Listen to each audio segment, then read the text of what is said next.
İllərdir Almaniya ilə bağlı könüllü olaraq çətin vəziyyətdə olan insanlara kömək edirəm. Sadə həyatım bir gün gələn telefon zəngi ilə tamamilə dəyişdi və gözlərim bir cəmiyyətin dərin yaraları üzərində açıldı. Klinikdən zəng gəldi. Bir Azərbaycan vətəndaşı üçün tərcümə köməyə ehtiyac var idi. Bu gənc insan təhsil almaq ümidi ilə Almaniyaya gəlmişdi. Agentlik ondan böyük məbləğ pul almışdı. Lakin Almaniyaya gəldikdə məlum oldu ki, alman dilini bilmir. Biliklərin çatışmazlığı səbəbindən 3 illik təhsildən çıxarıldı. Agentliyə müraciət etdikdə isə sərt rədd cavabı aldı və beləliklə gənc şübhədə qaldı. Ona xərclərini ödəyib vətənə qayıtmasına kömək etdim. Lakin vətəndə onun səhhəti ilə bağlı ciddi komplikasiyalar yarandı. Məsələnin rəsmi qaydada həll ediləcəyini düşündüm. Mən sadəcə sadə ədalət axtarırdım. Bir neçə gündən sonra eşitdiyim xəbər mənim həyatımı alt-üst etdi. Ailə öz ifadəsini geri götürmüşdür. Övladımız şəxsi səbəblərdən belə vəziyyətə düşüb. Ailənin ideyası birdən-birə tamamilə əksinə çevrildi. Mən öz prinsipial mövqeyimi aydın şəkildə ifadə etdim. Əgər siz müvəffiq hüquqi prosedurları başlatmayacaqsınızsa, mən bu məsuliyyəti şəxsən öz üzərimə götürməyə hazıram. Ədalətin bərqərar edilməsi mütləq təmin olunmalıdır. Ailənin nümayəndəsi emosional ton ilə müraciət edərək bildirdi. Gəlin bu məsələni geridə qoyaq və baş vermiş hadisələri arxada saxlayaq. Bu məqamda vəziyyətin məhiyyəti kristal aydınlığı ilə üzə çıxdı. Ailə maliyyə kompensasiyası qarşılığında susqunluğa razı salınmışdı. Ədalətin riyazı, tənliyi pozulmuş, həqiqət iqtisadı, maraqların əleyhinə qərar qəbul etmişdi.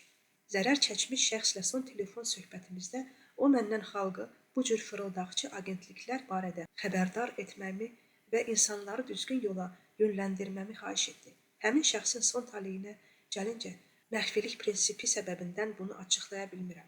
Lakin bir şey bilirəm, susqunluq qazandı. Bu hadisədən sonra daha dərindən araşdırmağa başladım. Müxtəlif qruplarda həm təhsil, həm də Almaniyadakı hüquqi məsələlərlə məşğul olan insanlarla əlaqə qurdum. Öz hüquq təhsilimdən istifadə edərək bu sahədə kömək etməyə başladım və təəssüf ki, bu cür oxşar hallarla tez-tez qarşılaşırdım. Məlum oldu ki, agentliklər həmvətənlərdən təhsil üçün böyük məbləğlər alırlar. Onlayn müsahibələrdə kamerada həqiqi şəxs görünür, lakin danışan başqasıdır. Almaniyaya gəldikdən sonra məlum olur ki, alman dili biliyi yoxdur. Nəticədə bəziləri geri göndərilir, bəziləri sığınacaq tələb edir və tezliklə deportasiya edilir.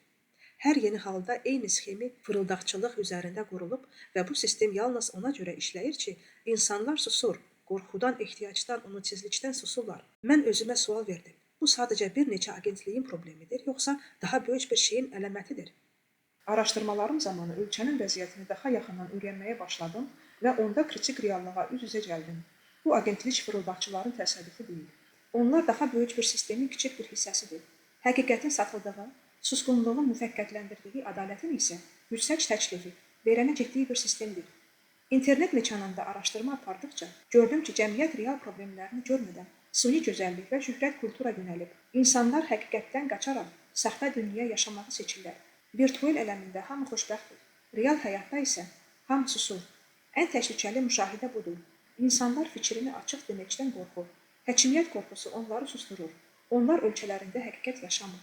Ədalətsizlik o qədər yayılıb ki, həqiqət əksər vaxt gizlənir. Burada kritik reallıq ortaya çıxır. Pul qarşılığında hər şey alınıb satılır. Həqiqət və ədalət ekonomik maraqların altında boğulur. Sistemin bu mexanizmi insanlara seçim qoyur. Ya susqunluq, ya da iqtidadi məhrumiyyət, ya ailəni saxlamaq üçün susmaq, ya da ədalət uğrunda hər şeyi itirmək. Mənim qarşılaşdığım o ailə yalnız bir nümunədir. Onlar sistemin qurbanıdırlar, lakin eyni zamanda onun iştirakçılarıdır. Onlar susqunluğu seçdilər. Çünki sistem onları buna məcbur etdi və bu seçim hər gün minlərlə insan tərəfindən edilir. Geriyə kimlər qalır? Susqunluğu bağırlarına basanlar, həqiqəti maddi mənəfələr, qurbanına verməyə hazır olanlar, vicdanını bazar yerinə çevirənlər və beləliklə bir millət yavaş-yavaş öz ruhunu itirir, intellektual potensialı tükənir və mənəvi dəyərlər dağılır. İnsanı ləyaqət ticarətinin malına çevrilir. Bu sadəcə bir dövrdən digərinə keçid deyil. Bu bir sivilizasiyanın ağır ölümüdür. Bu mən kömək etmək çalışdığım o gəncə hekayəsidir. Bu susqunluğa məcbur edilmiş o ailənin hekayəsidir. Lakin ən çox bu sizin hekayənizdir. Bu sətirləri oxuyan, lakin danışmaqdan qorxan hər kəsin hekayəsidir. Mən bu xəbərdarlığı etdim. İndi sual budur. Siz nə edəcəksiniz? Susacaqsınız, yoxsa həqiqət üçün dayanacaqsınız?